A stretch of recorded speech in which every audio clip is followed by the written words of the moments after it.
Séjour quelque peu mouvementé du chef de l'État à Londres, en Angleterre. La rencontre entre Macky Sall et la communauté sénégalaise perturbée par une dame qui demandait la libération de Guy Marius Sagna.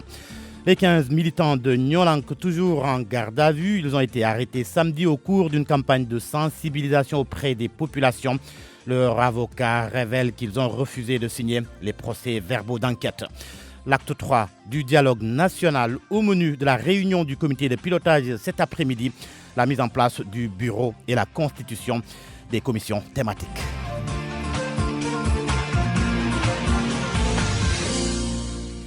L'affaire Guy Marius Sagna, elle s'est invitée au séjour du chef de l'État à Londres, en Angleterre.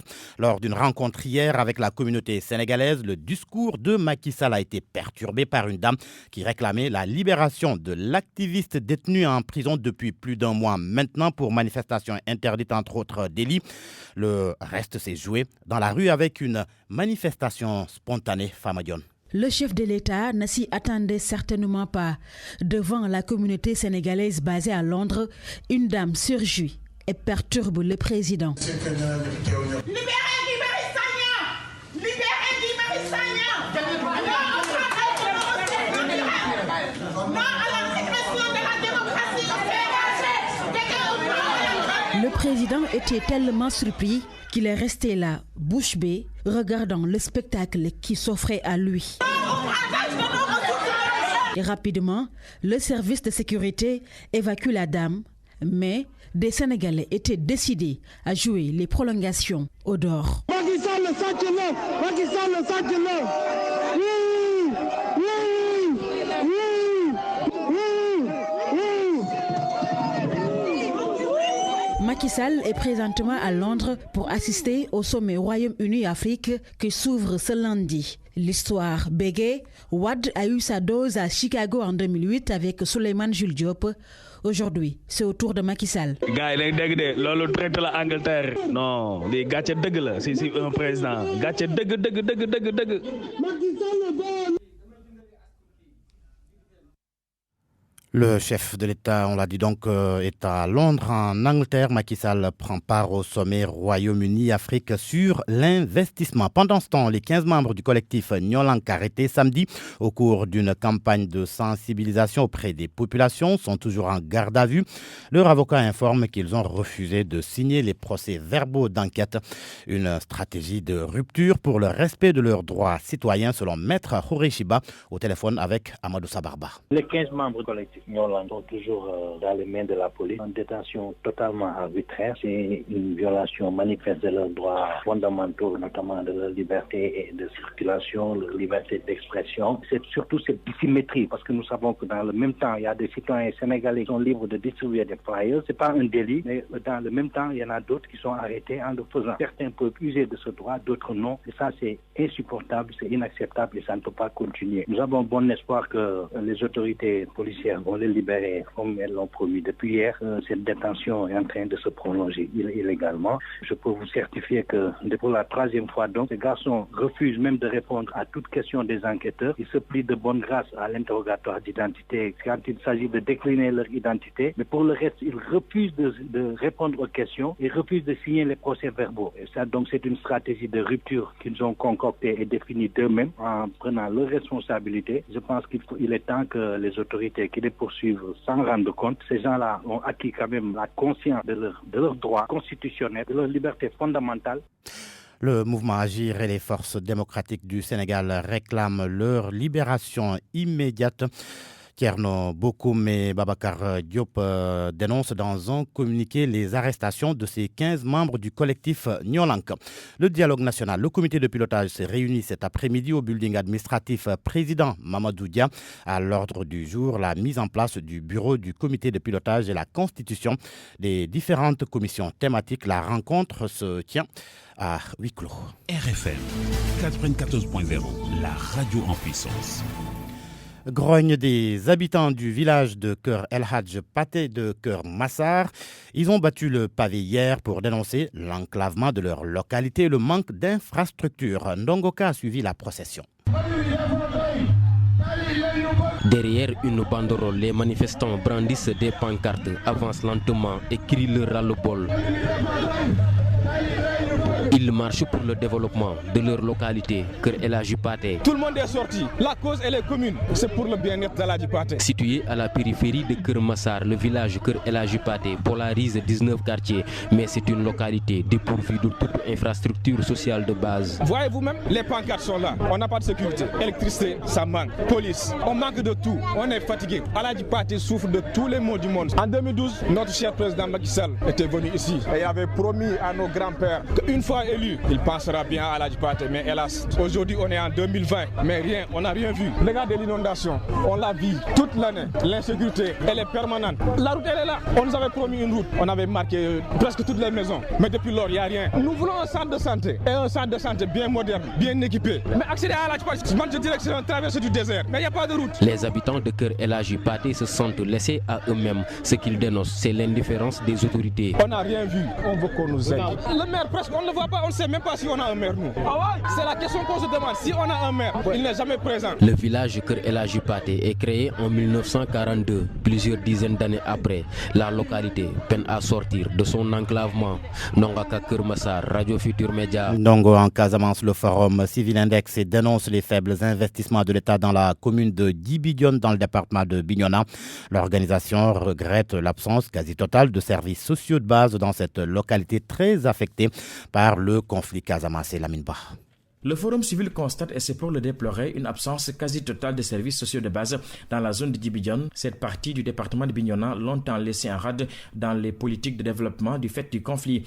Birahim Seck, coordinateur du Forum civil. Aujourd'hui, nous sommes sur le terrain. Nous avons constaté fondamentalement que Djibidione manque fondamentalement d'infrastructures. Le forage qu'on a vu ici ne produit pas d'eau potable. L'électricité fait fondamentalement défaut. Il n'y a pas d'électricité. Nous avons également vu, regardez le centre de santé qui est fondamentalement défectueux, qui n'a pas d'électricité. Et aujourd'hui, et en ce moment-là, nous sommes sur le pont. En termes d'infrastructure routière, nous sommes sur le pont de Djibidione. Vous avez vu l'état du pont qui est quand même catastrophique. Au moment où, dans différentes localités, on chante des ponts, des autoponts, ici, au niveau de Djibidione, voici ce que vivent les populations, ce que vivent les populations. L'organisation dirigée par Birahim Seck appelle les autorités à corriger ce déséquilibre dans la distribution des ressources entre les différentes zones du pays. Je pense qu'il est temps aujourd'hui qu'on arrête simplement les discours, vraiment les discours politiques, et qu'on travaille pour la population, qu'on travaille pour les citoyens. Les populations de Djibidione ne demandent qu'à être considérées et reconsidérées également par l'État du Sénégal.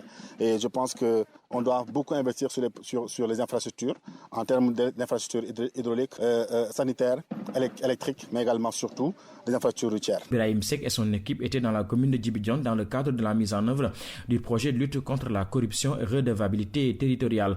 Son objectif étant de veiller à une distribution équilibrée des ressources dans le pays. Lamine Ba, Ziguinchor, Radio Futur Média. À 7h08, on en perd la langue. Une cruauté à Sareyero Diao Soutou. Une dame retrouvée morte décapitée. Tous ses membres ont été finalement retrouvés. Le maire de la localité, très affecté, invite les Sénégalais au respect de la dignité humaine sur les réseaux sociaux. Abdoulaye Sow avec Abdoulaye Diallo. Maintenant, c'est aujourd'hui dimanche, vers les alentours de 13h, à peu près à la même heure, que les mêmes populations m'ont saisi pour dire que la tête de cette dame-là a été retrouvée, à peu près à 40 mètres de là où on a retrouvé hier le corps. Et après avoir reçu l'information, j'ai saisi la gendarmerie qui s'est déplacée aussi et qui a rapatrié aussi la tête de la victime au niveau de l'hôpital régional de Kolda. Ce que je déplore le plus, c'est que il faut que d'abord les gens ils sachent vraiment garder le respect de la dignité humaine. Parce que quoi qu'on dise, c'est un être humain, c'est une dame qui est âgée à peu près de 35 ans environ. Ce qui lui est arrivé peut arriver à n'importe qui, quelle personne. Donc ce que j'ai déploré, c'est que les gens ils parlent de sacrifice, ils parlent de n'importe quoi, alors que pour le moment, l'enquête est en train de suivre son cours normal. J'ai vu même d'autres commentaires, moi en tant que maire qui a l'ensemble des éléments, en tout cas qui encadrent cette affaire-là pour le moment avant que l'enquête de la gendarmerie ne soit faite. Je dis qu'il n'y a aucun truc de sacrifice ou quoi que ce soit qui est autour de cette dame-là. Je vois des commentaires horribles. Cette triste note, Babacar, qui clôt ce journal. Effroyable, oui, Georges Diop, merci. C'était le journal. Et à 7h10, les titres sport, Malal Junior Diagne. Ligue 1 sénégalaise, 6e journée, première défaite de l'AS Pikine à domicile cette saison. Les Pikinois ont été battus sur leur terrain à Santiago par l'AS Douane, 2-0 hier dans l'après-midi. Athlétisme, les coureurs de l'ASFA ont remporté la 2e édition du marathon Banjul-Dakar. Les athlètes sénégalais ont franchi en premier la ligne d'arrivée hier dans l'après-midi dans la capitale sénégalaise. Merci Malala, à tout à l'heure pour le prochain journal des sports, 8h15, l'édition d'information en Wolof que va nous présenter El Hadj Assane Gueye. Bonjour Abdoulaye Cissé. Bonjour Babacar. À tout à l'heure pour votre chronique du lundi. L'arrestation d'activistes pour distribution de tracts. Nous en parlons dans RFM Matin, sur RFM Matin à 7h40 avec notre invité, le commissaire Cheikh Tidiane Kane, ancien commissaire de la police centrale de Dakar et président de l'Union nationale des policiers à la retraite.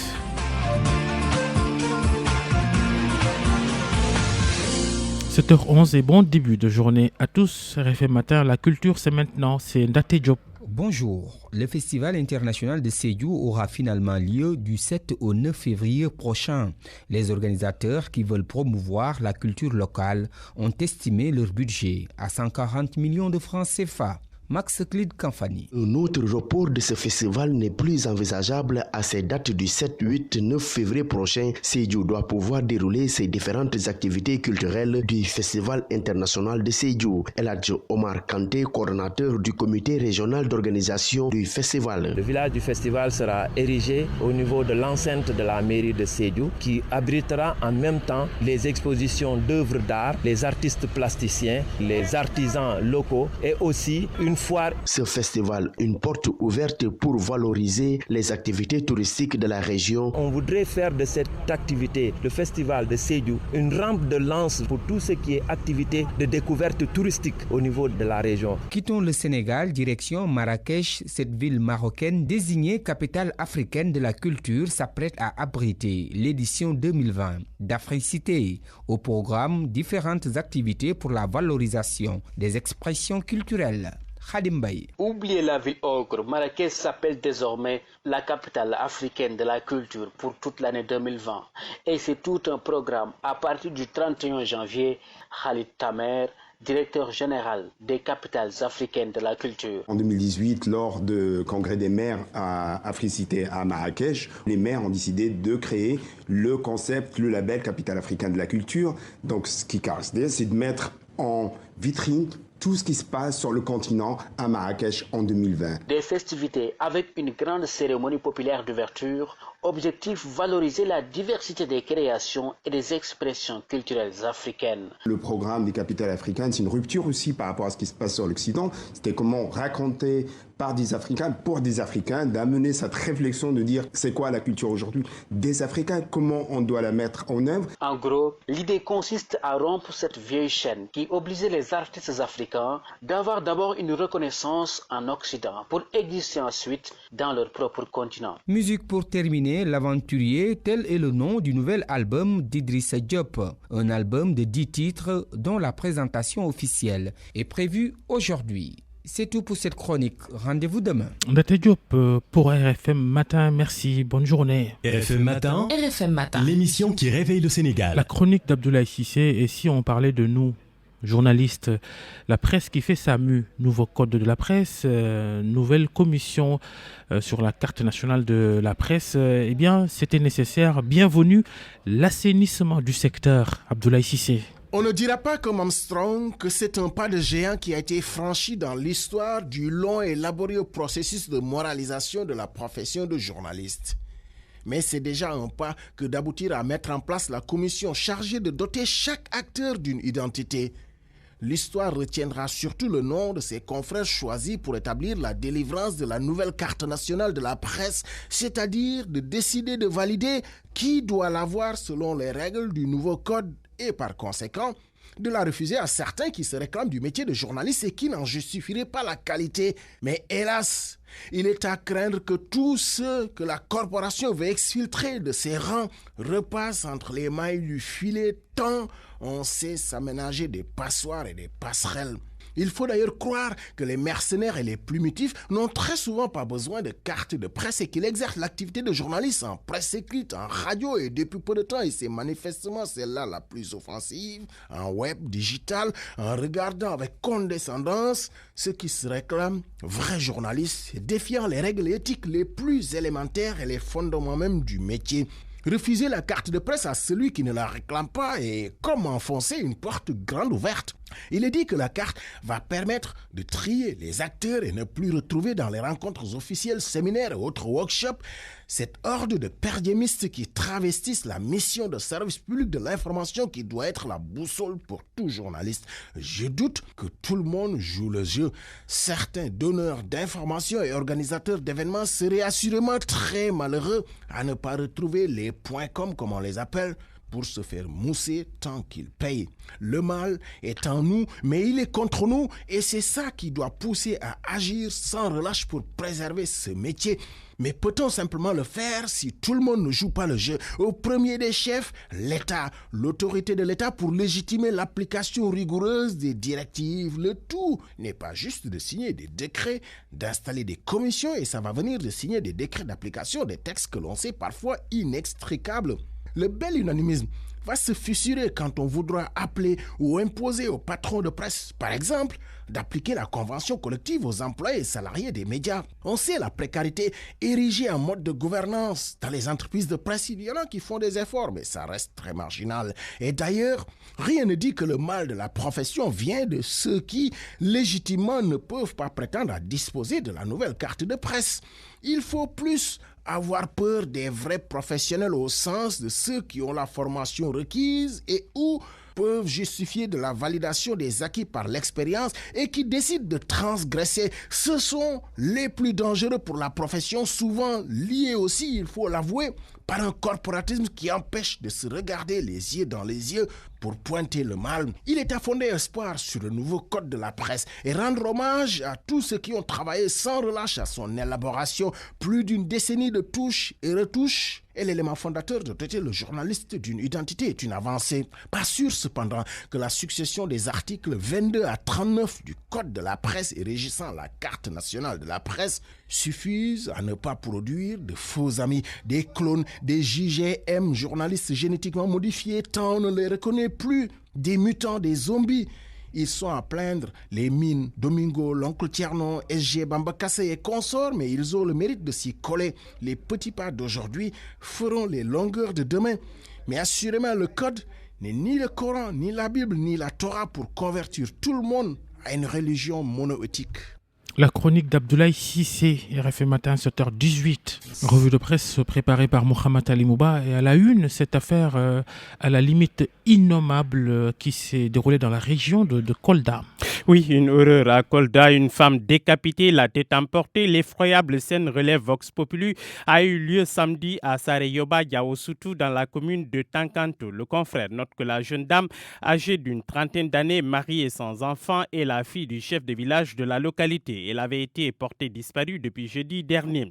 C'est samedi donc que son corps a été finalement retrouvé, la tête amputée et emportée par le ou les auteurs du crime. La gendarmerie est sur l'affaire. Portée disparue mais retrouvée saine et sauve à Touba, Kumbakan rendu aux siens. Vous le savez, elle déclare avoir été victime d'un rapt à Kermbaï Fall. Kumbakan parle à nos confrères du journal L'Observateur ce matin. Photo en première page de la bonne dame posant avec son époux au domicile conjugal. Kumbakan, la voix étreinte par l'émotion, soutient qu'elle revient de loin avant de lancer à l'endroit de ceux qui peinent à croire à la thèse du kidnapping que la baffe du crapaud n'atteindra point la blanche colombe. Mais l'observateur qui a jeté son coup d'œil sur le PV de police relève que le mystère ou le doute s'épaissit encore autour de cette affaire. Le doute s'est installé dans la tête des enquêteurs depuis que Kumbakan leur a confié que la puce expresso utilisée pour joindre son mari le jour du kidnapping et lui demander de prendre soin de ses enfants lui appartient. Dans sa déposition, elle a révélé détenir des téléphones, mais que ni les membres de sa famille, ni son son mari n'avait connaissance de l'un des numéros Expresso, même si la bonne dame a passé plus d'une journée entre les mains de ses ravisseurs, comme elle le raconte. Elle a juré aux policiers de Touba n'avoir subi aucun supplice de la part de ses ravisseurs. Elle a même tenu à préciser n'avoir été abusée. Seulement, Koumbakan a semé le doute dans la tête des policiers quand elle a refusé la proposition d'un examen gynécologique à l'hôpital Matlaboul Fawziani de Touba. D'après des confidences faites par les enquêteurs, la fouille de son sac à main a conduit à la découverte d'un ensemble de maquillage et d'un boubou abaya. Interrogé sur cet arsenal, Koumba a soutenu que c'était pour faire la prière. Une déclaration qui a intrigué les enquêteurs qui lui ont posé des questions auxquelles elle n'a pas répondu. Pourquoi mettre dans le sac abaya alors que vous portez des habits décents? Aviez-vous besoin de tenue de prière alors que vous deviez retourner chez vous avant la prière? Libération parle de légende Koumbakan qui se confirme à lire l'incroyable histoire de sa marche 48 heures sans la moindre trace de poussière sur ses chaussures. Mata Badian alias Rangou Wanti, de celle qui était dans le viseur de Mamatar Gueye et autres de Djamra, recherchée par la section, par la sûreté urbaine pour violation faite aux bonnes mœurs. Selon l'observateur, le commissariat central de Dakar a mis en branle les éléments de la sûreté urbaine avec pour mission de rechercher et interpeller la demoiselle pour nécessité d'enquête portant sur les faits de diffusion d'images à caractère pornographique, incitation à la débauche. Mon confrère informe que l'enquête ouverte n'est pas le fruit dont soit transmis, encore moins d'une plainte quelconque. Les faits consécutifs du délit sont suffisamment établis pour demander cette interpellation. L'ancienne animatrice de la Cine TV, titre de Vox Populi, atteinte aux bonnes mœurs, Rangou traquée par la police. Cette alerte à la rougeole, l'épidémie qui refait surface au Sénégal, selon Wagram, place 26 cas ont été diagnostiqués à Kolda, 3 dans la région de Saint-Louis, Kiessembourg. Les enfants de 5 ans sont les plus exposés. Lutte contre les faux médicaments. Macky Sall soutient le combat, le projet d'accord cadre sur la criminalisation du trafic de faux médicaments de qualité inférieure. Macky Sall, au sommet de Lomé, note que les faux médicaments sont des tueurs silencieux. Le Soleil répercute ses propos en première page et en fait son titre principal. Le fléau tue au moins 120 000 enfants dans le monde. Et puis, faut-il légaliser le yamba? Seydi Gassama apporte le combat dans Vox Populi. La solution, selon lui, en cas de légalisation du chanvre indien, l'État autorise certains lieux, comme des boutiques ou pharmacies, à vendre le fameux produit. Si cela est fait, les consommateurs n'auront plus, selon lui, besoin d'aller chez les dealers pour s'approvisionner. Ainsi, l'État saura qui achète ou qui n'achète pas. C'est le meilleur moyen, selon lui, de lutter contre le fléau. Diamra dit non, la banalisation de la drogue va tuer notre société. Les plus jeunes exposés. Puis on peut parler des sports. Mondial 2022, tirage au sort, Babacar dans le Stade Quotidien. Les Lions du Sénégal sont attendus. Le tirage au sort des qualifications pour la Coupe du Monde 2022 aura lieu demain mardi au Caire. Les Lions pourraient tomber dans un groupe serré avec la Côte d'Ivoire, Madagascar et dans une moindre mesure la Tanzanie.